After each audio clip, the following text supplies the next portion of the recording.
Hello, everyone.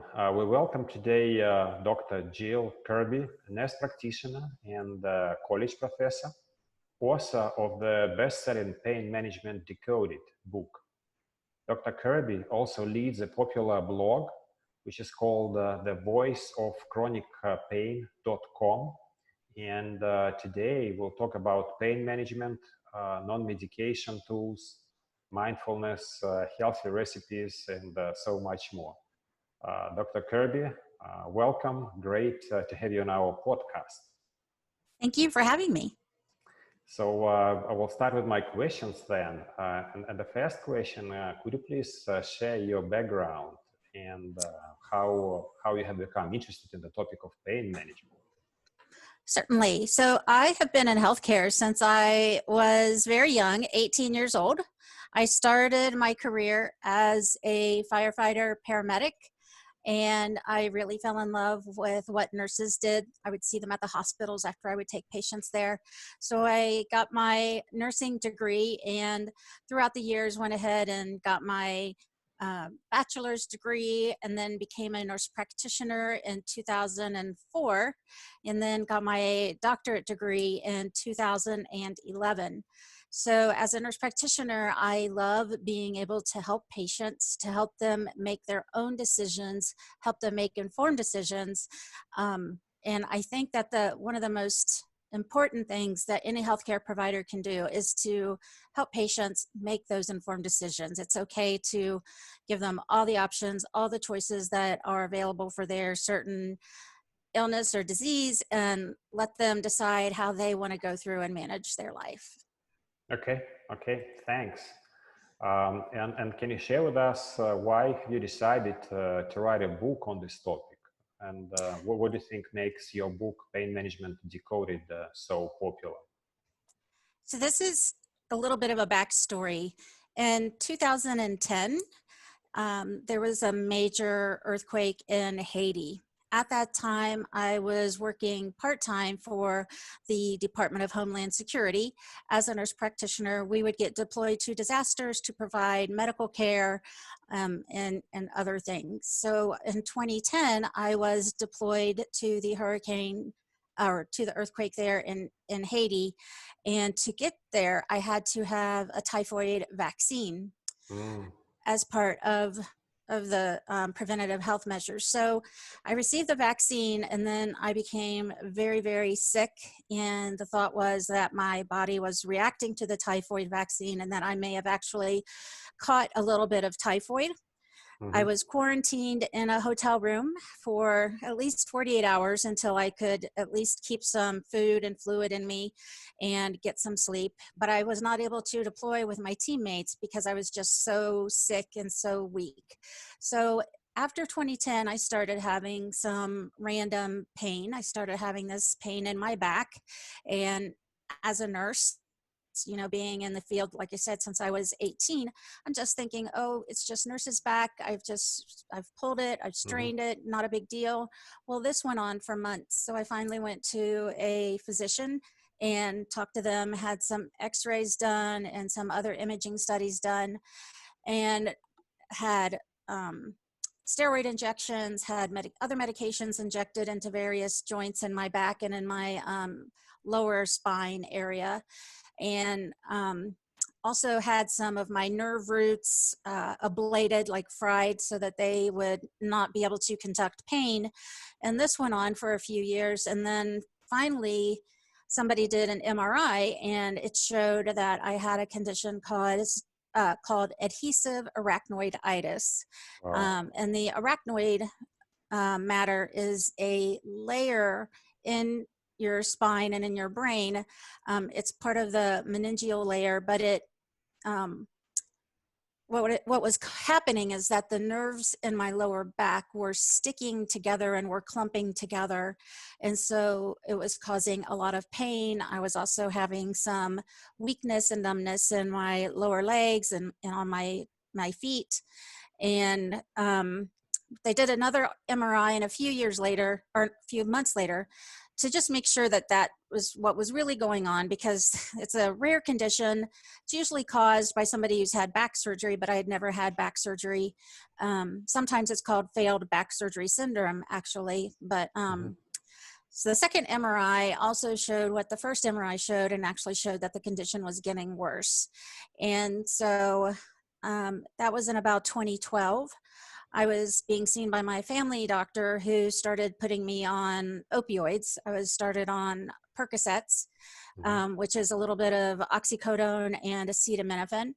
And it helped, it really did, but this became a chronic thing. I was taking oxycodone, the Percocet, every day. So he sent me to a pain management physician who changed my medication around. We also tried some other opioids to see what would manage the pain. And he also put in a spinal stimulator. And what the spinal stimulator does is that it's wires that run alongside my nerves and my back, and it causes a tingling or a vibration. So it blocks those pain signals from my back to my brain. But as somebody who is suffering from chronic pain, I didn't look sick. I didn't look like I had a chronic condition. I looked like everything was fine, but yet I was depressed, that I couldn't do anything, that I felt so bad. My morning routine consisted of me getting up at 4:30 or 5 in the morning, taking a handful of medications and sitting on the couch for 2 hours while the medications kicked in.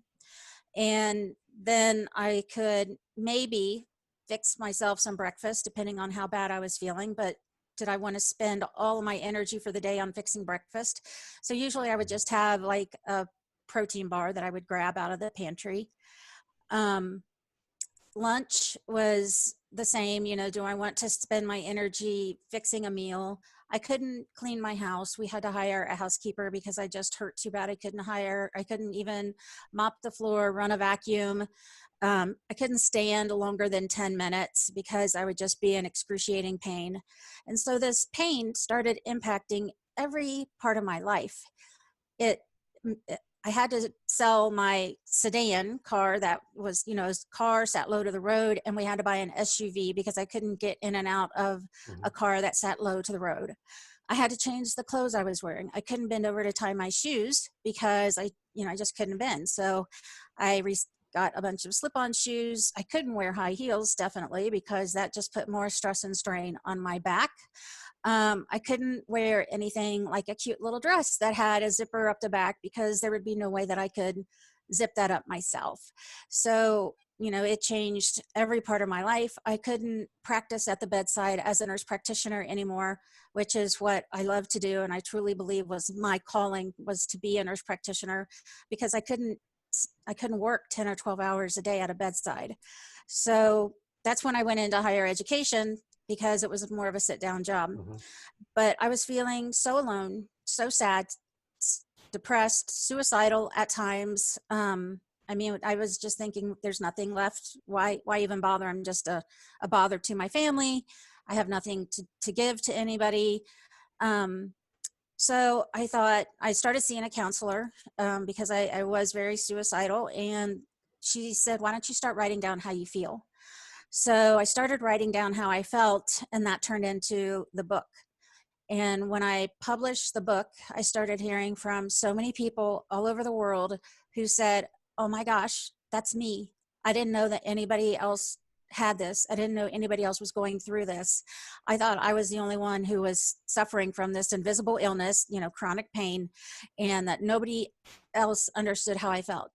And so it was because of that I realized, okay, I do have something to give to other people. And so that's when I created my blog. Wow, what an emotional story. And I guess you're trying to share your experience and help other people to learn from your experience and make wiser choices. Yes. Okay. I know that you're particularly fond of non-medication ways to manage chronic pain. So what are the main non-medication tools, your favorite, and why? Yes, because as a healthcare provider myself and as somebody who suffers from chronic pain, I really get tired of providers just throwing a pill at something. Or, here's a medication. If you have a headache, take a Tylenol. If you have an upset stomach, take some milk of magnesia. I hate all that. There's other ways that we can manage pain. And so I found that these complementary ways of managing pain do help. So, for example, one thing that I really like to do is go swimming. I do aerobics in the water. It puts zero impact on my joints, and it's nice because I can run in the water, I can bend over in the water, and it doesn't hurt. So I am a big proponent of water therapy. I've also started recently doing some yoga in the morning because I'm very stiff in the morning. So yoga in the morning helps me get rid of some of that stiffness. It increases my flexibility. And as I get older, it's also going to help me be more stable on my feet. So as we get older, sometimes we have balance issues and we fall and break a hip, and that just turns into all kinds of bad things. So by doing a little bit of yoga, I'm also increasing my balance and how I can maneuver throughout the day. I've also had physical therapy prescribed to me by my healthcare providers. And when I was living in a cooler climate in Ohio, the cold winters were like the worst time of the year for me. So I would go to my doctor and ask him to prescribe me some physical therapy because I knew that the winter was going to be the worst thing for me. So just by going in for physical therapy, having them do some manipulation, some massaging, some deep heat ultrasound on my back would help that become looser. The other thing I try to do, and I recommend for my patients, is to just walking every day, just a little bit. It doesn't have to be a mile. Just if you can just walk around the block, you're getting outside, you're getting the fresh air, you're getting the sunshine, which helps us absorb our vitamin D. Low vitamin D levels have been shown to aggravate chronic pain. So just by getting outside for 10 or 15 minutes a day, you can kind of shave off some of that chronic pain that you're feeling. And then the other, what really I truly believe saved my life, was starting to go to counseling, where I realized that I wasn't a burden to my family. Yes, I did have chronic pain, but that's only one part of me. So I had to learn how to rethink things. So cognitive behavioral therapy is very beneficial. It's really easy when you have chronic pain to get into that slump of, I can't help anybody, I can't do anything for myself. And it's very important to remember that you're going to have good days where you can do a million things, and you're going to have bad days where all you can do is maybe sit on the couch for the day. And that's okay. It's okay to tell yourself, I can't do X, Y, and Z today. And it's okay to say, maybe tomorrow I can do X, Y, or Z. So those are some of the benefits that I recommend.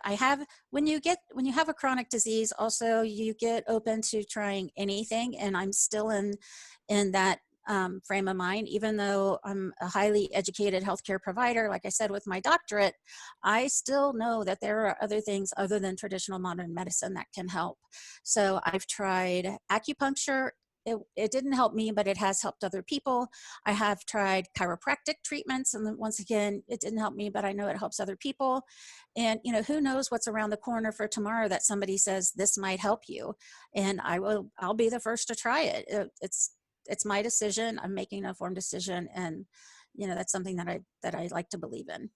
Yeah, you're right. I mean, some things work better for some people, and some work better for others. So what's your view on mindfulness as a tool to cope with chronic pain?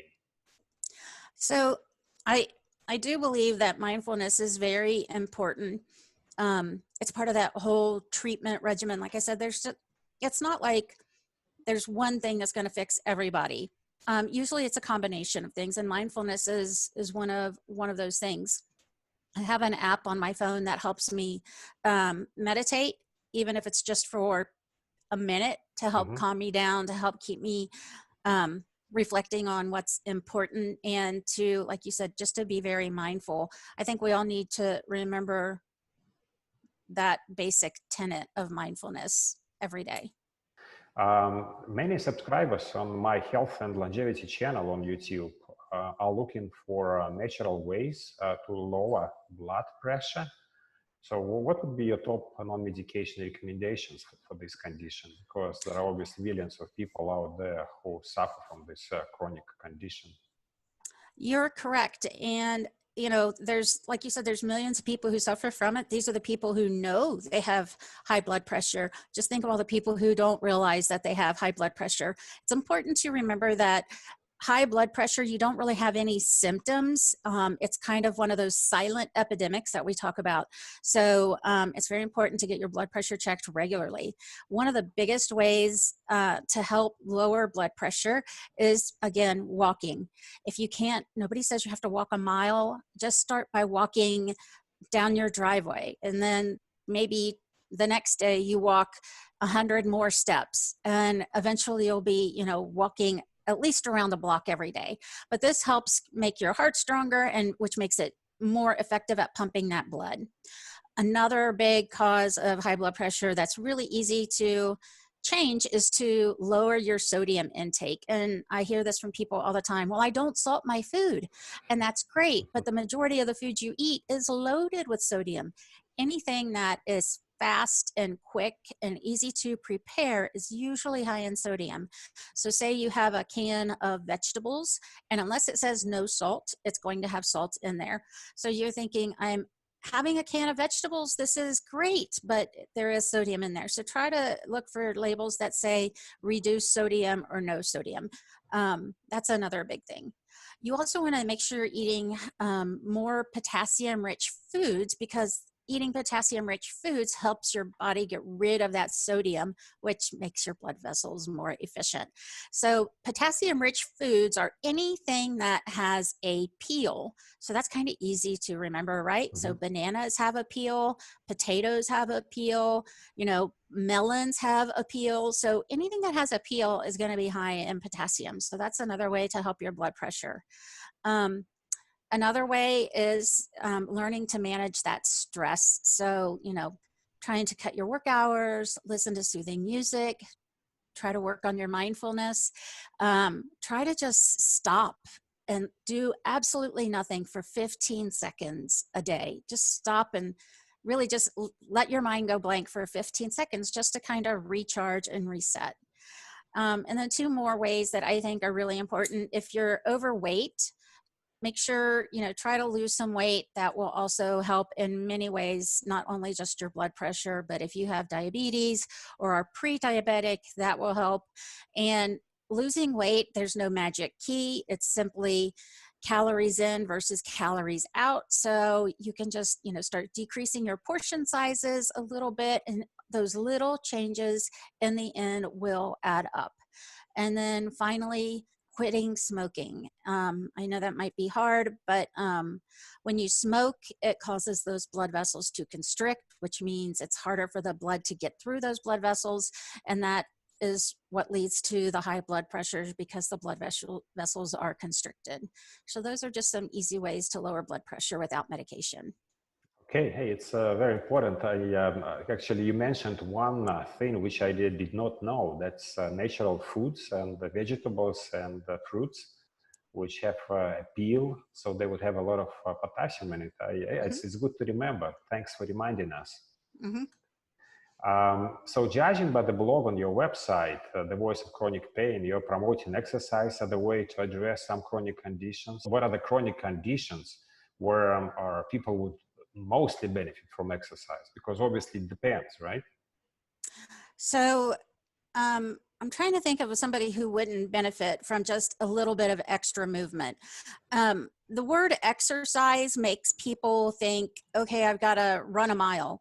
I've got to, you know, swim a lap in a pool, or, you know, I've got to break out into a sweat at the gym.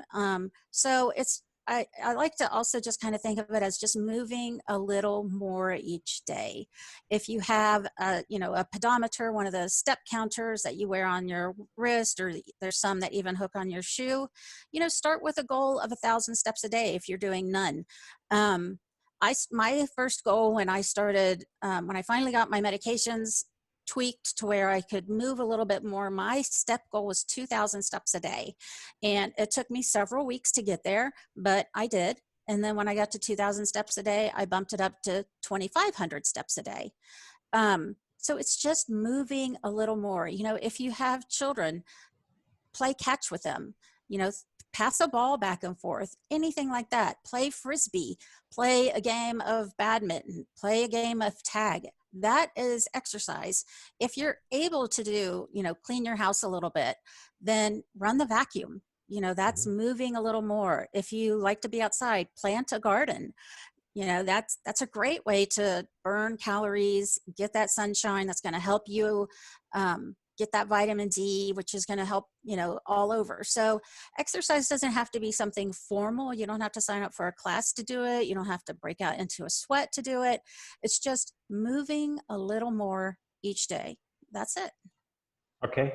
Thanks for reminding us about it. And the final question for today, you have a section with recipes on your website. So I assume you are fond of cooking. So what are your favorite dishes? I do love to cook. So what I do, and I still do this, is when I'm having what I call a good pain day where I feel like I can get a lot done, is I will cook in large batches. So I will make extra servings of food so that I can freeze them, so that when I'm not having a good day, all I have to do is take the food out of the freezer, or my husband take it out of the freezer, defrost it, warm it up, and ta-da, dinner is made. So some of the favorite recipes that I have on my website are some of those recipes that are easy to fix. They don't have a lot of steps. They don't require weird kitchen gadgets that nobody has. It's simple meals that you can double or triple serving so that you can have extra for another day. And it's foods that, you know, most people like. So you have some traditional foods, just like a pot roast, and then you have some stir fry foods on there, some Asian chicken, just varied foods, like I said, that are easy to prepare, easy to double or triple those servings so that you can freeze them for later. And it gives you a variety for your of tastes for your palate. So. Okay. Well, I certainly will pick up a few things from your recipe book. Dr. Kirby, thanks so much for joining our podcast. You're obviously your personal emotional your personal story is so emotional, and I think the people who read your book will find it very useful, because it's based not on some kind of theory but on your personal experience. So I really appreciate you taking the time. Thanks very much. Thank you. It was nice to be here.